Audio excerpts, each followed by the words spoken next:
आणखी एक मोठी बातमी आहे। सुनेत्रा पवारांच्या नेतृत्वात दोन्ही राष्ट्रवादीचं विलीनीकरण झालं तर ती अभिमानाची बाब असेल असं मोठं विधान केलेलं आहे राष्ट्रवादीचे आमदार सुनील शेळके यांनी। दोन्ही राष्ट्रवादीच्या विलीनीकरणाची अजून वेळ निघून गेलेली नाहीये असे सुनील शेळके यांनी म्हटलंय।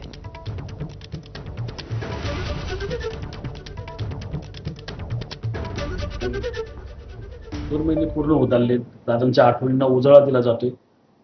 काय 2 महिन्यानंतर दादांना कसं मिस करता येईल? नक्कीच राज्यभरातील दादांचे चाहते असतील, कष्टकरी असतील, शेतकरी असतील, माझ्या महिला भगिनी असतील, यांना आज दादांची आठवण झाल्याशिवाय राहत नाही की ज्या नेत्यानं या महाराष्ट्राकरता 30 ते 35 वर्ष झिजले, या महाराष्ट्राला पुढं कसं नेता येईल हे स्वप्न उराशी बाळगून काम करत राहिले, त्या अजितदादांची आजही दररोज आठवण आल्याशिवाय राहत नाही।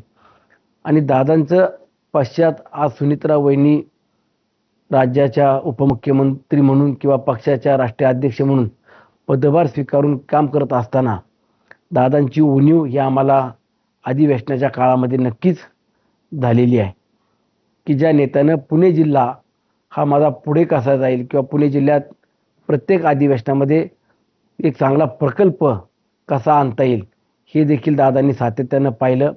माझ्या मावळ तालुक्यात देखील मागच्या